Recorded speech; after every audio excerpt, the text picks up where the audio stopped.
All right, we have another game on Sunday. It is the Colts playing at the Denver Broncos. Broncos 7-point home favorite. Total has gone up a little bit from 53 to 54. The weather for this one, much warmer, 42 degrees, sunny, and no wind. These teams did meet in the opener. Denver won on this field 31-24. Indy had the edge in yards with 408. That's a little bit misleading because Denver was up 24-0. Denver was 7-14 on third down. Really was in cruise control late, but they won that game convincingly despite the backdoor cover by Indy coming on late. They also met last year in Indianapolis, and it was a high-scoring game, 39-33. And when these teams meet, the Colts are 7-0 against the spread. The over is 8-1 the last 9 meetings. So, Sean, we know what the Colts are going to do. They're going to throw every down, but what is the Denver game plan going to be? Well, let's see. This is Denver, the number 2 seed against Indianapolis, I think number 4 seed. CBS is going to cover this game. It'll go at 4:40 Eastern Standard Time. This will be the second game. This will be on Sunday. Yeah, Indianapolis, and we saw this game over at one of our little joints there. Indianapolis coming off relatively easy. It wasn't that great in the first half, but they just pretty much took over the game in the second half, a 26-10 home cover and win versus Cincinnati. They outscored Cincinnati in the second half by 13-0 to control the game. Colts cover numbers this year, about 12-5 straight up and against the bookie, which is very good, and they were favored in 15 of their 17 games. Aha! But they were a dog twice and lost both times. In fact, that game in Dallas, they got smacked, I think, 42-7. Zach, am I right about that? It's okay. Correct me if I'm wrong. Sounds correct. Sound correct. Okay. And the Indianapolis defense, they got just 12 interceptions, and they allowed 27 touchdown passes. So they're not a pick-six type of a team. You wouldn't expect that. And their leading rusher, I can't think of his name, but he has just 519 yards. And I do have 2 other rushers that aren't bad, but they don't have what you call a horse in that thing.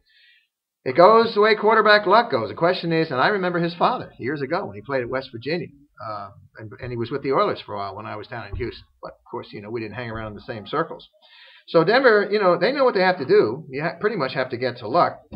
But he throws 40 touchdown passes. This kid has been great in just 16 interceptions, and he averages over 300 passing yards a game. Now, would you say the weather is going to be around 40 degrees, which isn't bad in Denver? Yeah, it's not going to be bad in Denver. Let's talk about Denver for a second. I'm in this business a long time. I can't remember when it all started, but point spreads being affected by a player being out. Now, let's look at Joe Montana, right? I mean, the San Francisco 49ers could win without him.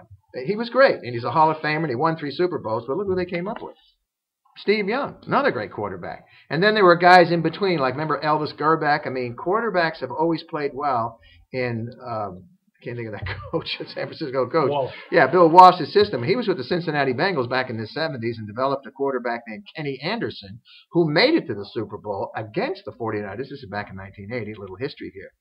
So what I'm saying here is there are a very few players, though, that actually their teams can't win without. And this guy, Peyton Manning, is maybe at the top of the list, in my opinion. Right up there with guys like Otto Graham, which most of you guys don't remember. They were a force. 39 touchdown passes for Peyton Manning, only 15 interceptions. Denver, 12-4 straight up, only 8-8 against the house because you have to pay such a high tariff to lay on these things.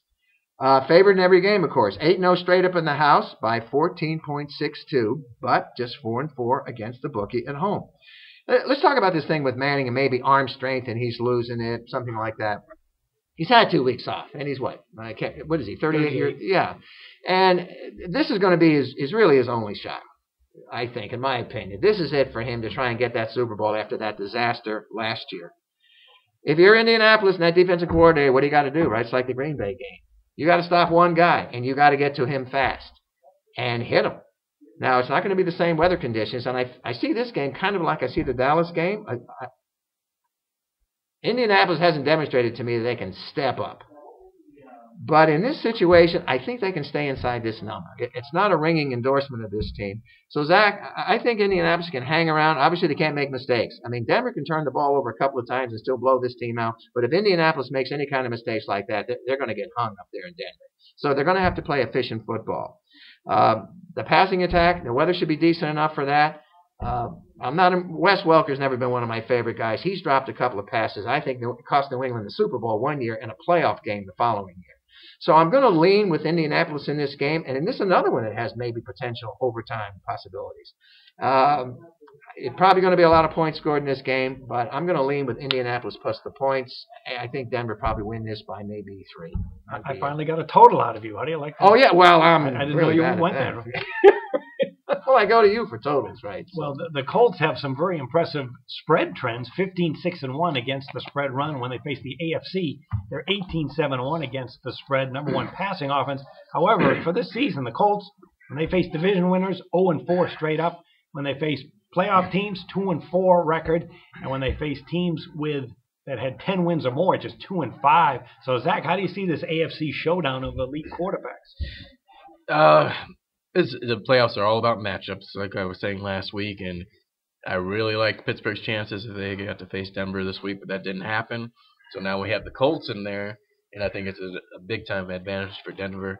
Going back to last year, Indianapolis beat Denver in that Sunday night game, but it was a helter-skelter type of game. This year in Denver had a big lead, 35-7, whatever it was, and their defense just let up a little bit. So it was nothing really to do with any type of breakdowns except for the defense just let up.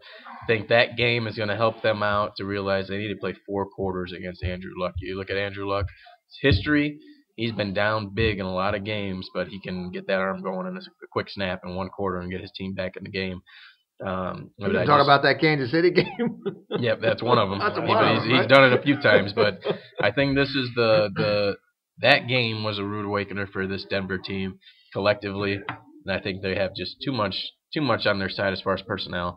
They'll be able to get after Andrew Luck. They've got this game at home, and I think they're prepared. Their road to the Super Bowl started after that loss last year against Seattle.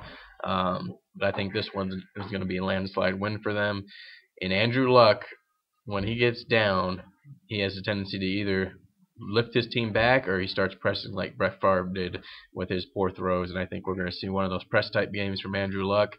He doesn't have the running back.